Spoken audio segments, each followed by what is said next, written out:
la Constitución vigente, profesor Isturi, fue sometida a referéndum y aprobada por el pueblo.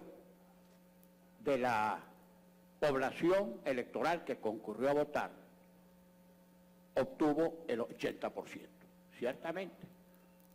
Pero no olvidemos, sin que esto para nada castigue su fuerza, su contenido y su vigencia, y por supuesto su observancia, 7 de cada 10 venezolanos no votaron por esa Constitución.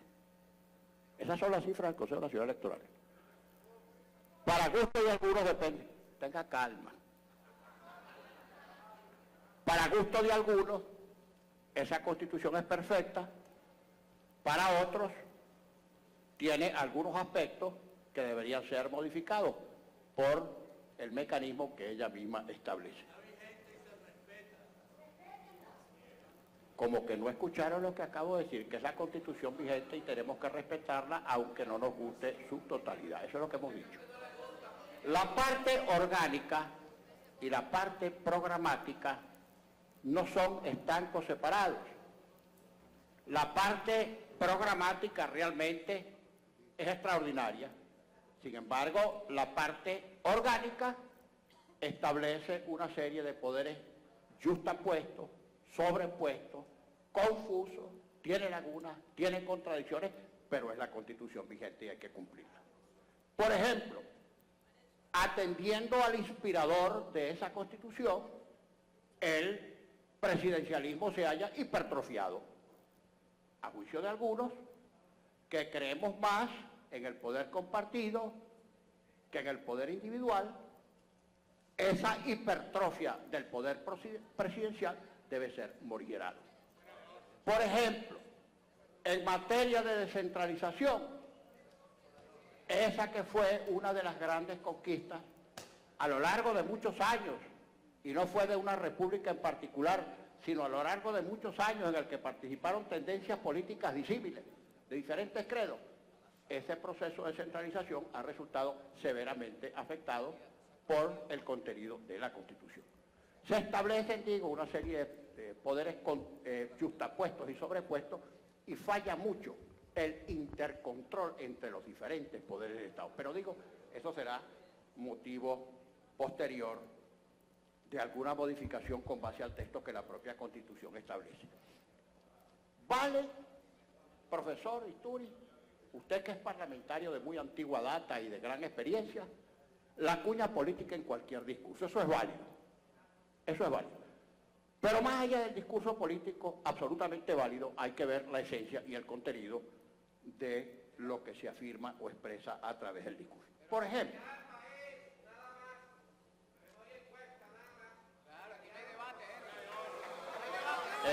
en algún momento se serenará el inquieto. Por ejemplo, profesor Isturi, a los que somos realmente demócratas, y creo que usted lo es, lo ha demostrado a través de muchos años de ejercicio político intenso, la palabra hegemonía desde el punto de vista democrático compromete demasiado porque su contenido mismo, repito, es antitético, antinómico respecto del concepto de democracia. Hegemonía supone, lo dije en Miraflores cuando concurrimos el 10 de abril del año 2014 y lo repetimos hoy y lo hemos dicho siempre, la Constitución, que es el centro alrededor del cual giran y gravitan las fuerzas parciales que constituyen el mundo de la democracia, supone diversidad, heterogeneidad, y la hegemonía de Marx, pasando por Lenin a Gramsci, es la imposición de una clase o sector sobre todo los demás por las buenas o por las malas. No es bueno el concepto de hegemonía ni de una clase, ni de un sector, ni de un partido sobre los demás. Por eso, repito, no es conveniente ni es bueno desde el punto de vista democrático hablar de hegemonía, y menos cuando la hegemonía depende de mayoría o de minoría, porque hoy una mayoría puede ser minoría mañana y viceversa. El vicepresidente ha hecho mención a una circunstancia inobjetable, cual es la del precio del petróleo que ha descendido enormemente. Ciertamente ahora es verdad, eso ahora es verdad, Pero no olvidemos que este gobierno, que ya lleva 17 años, ha tenido un proceso, la mayoría del tiempo, de precios muy elevados, lo cual, por cierto, no respondió a la política de entonces del presidente Chávez, como la disminución de los precios del petróleo tampoco depende de la administración del presidente Maduro. El precio del petróleo, alto, medio, bajo, depende, como todos sabemos, de las fluctuaciones del mercado que responden a los criterios de demanda y de producción. Bien, pero en el promedio este gobierno, si usted promedia, profesor Isturi, el histórico, lo que ha recaudado este gobierno por concepto de producción de petróleo en los 17 años, usted se va a conseguir con un promedio bastante más elevado que los 20 o 22 dólares que percibe actualmente el Estado de Venezuela. Ahora bien, esa cantidad, si en determinado momento los precios altos fijaron un modelo de desarrollo o un modelo de inversión, ahora no puede ser sufragado. Y pasa con el Estado, como ocurre hasta con un ser físico particular, que cuando a uno le bajan los ingresos, uno o aumenta sus ingresos o disminuye sus gastos. Y si uno no quiere disminuir su nivel de ingresos, porque si uno no quiere disminuir su nivel de gasto y quiere mantener su nivel de ingresos, necesariamente tiene que endeudarse. El gobierno, profesor Isturi, y hablando ya de productividad y de producción, debería hacer un inventario serio de cuál es la situación de las empresas que están en manos del Estado, todas, las que provenían del sector privado y las que están actualmente en manos del sector público históricamente. En cuanto a la ley de amnistía, profesor, no me voy a pronunciar porque ese es tema del debate interno de la Cámara.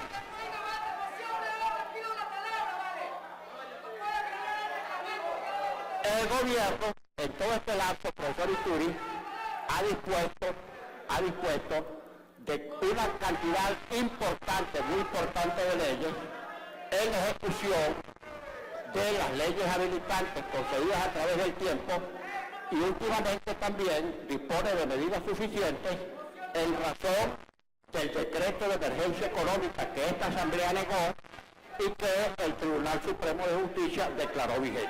O sea que a los efectos de las medidas que tiene que manejar el gobierno, tiene plenitud y una buena cantidad de medidas que perfectamente puede ejecutar si cree que son las convenientes para salir de esta situación de crisis económica, que es también crisis social por la cual está atravesando Venezuela. Ahora, profesor Isturi, evidentemente nadie puede negar que el gobierno ha aumentado los salarios. Claro que los ha aumentado, y los ha aumentado sucesivamente. Lo que ocurre, y este es un hecho concreto, práctico, que esos aumentos se los ha tragado la inflación, y eso no se puede negar. Eso no se puede negar.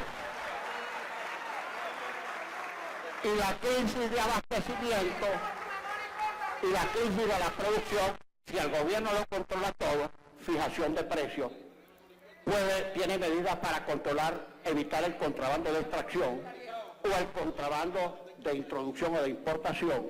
Todas las medidas están en manos del gobierno. Entonces, si ha habido contrabando en cualquier sentido, si ha habido especulación, si ha habido evasión de precios, etcétera, etcétera, si ha habido acaparamiento, todo esto depende de las medidas que pueda tomar el gobierno para resolver esos problemas.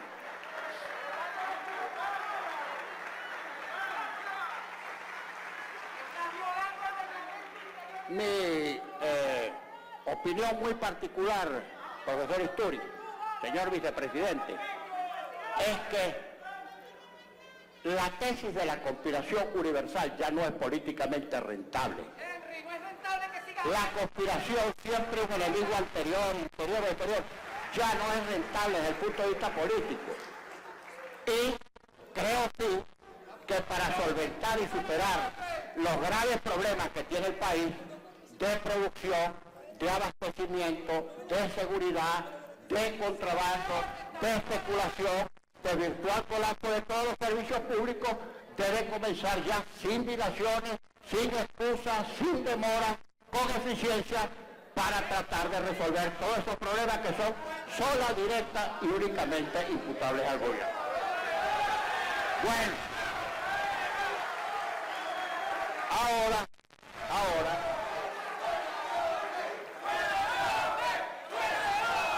el Turi, la intervención del diputado Turi, eso es lo que debe hacer. Está fuera de orden es usted, que lo que hace es gritar porque ni siquiera sabe intervenir. Bueno, ahora...